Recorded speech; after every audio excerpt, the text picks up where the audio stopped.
Mesdames et messieurs, bonjour. Regardez tout de suite.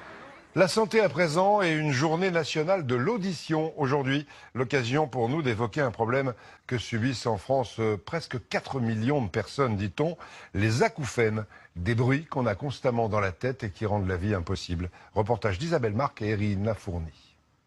Une grande fête d'anniversaire, un choc à la tête et la musique à fond dans son casque audio toute la nuit.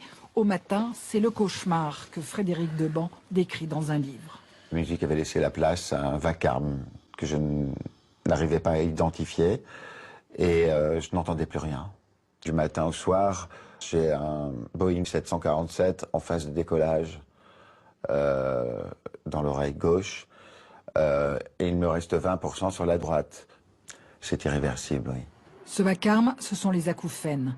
Lorsque le son parvient à l'oreille interne, il atteint ce qu'on appelle les cellules ciliées chargées de transmettre le signal au cerveau. S'il est trop fort, il y a traumatisme, le nerf auditif est endommagé, les bruits parasites apparaissent.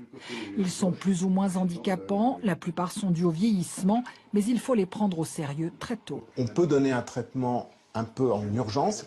D'autre part, il existe différents traitements. Ça peut être des traitements médicaux, ça peut être la relaxation, la sophrologie, l'appareillage auditif, des traitements adaptés pour réduire l'impact des acouphènes. Le plaisir sans le risque. Avant l'ouverture des portes de l'Olympia, on se prépare dans ce stand à la vente de protection adaptée à l'écoute de la musique. Un répit nécessaire aujourd'hui.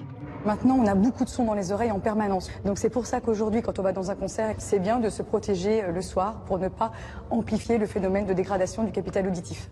La prévention, c'est le combat de Frédéric. Son livre va devenir une pièce et même une BD pour atteindre les plus jeunes, le public le plus fragile.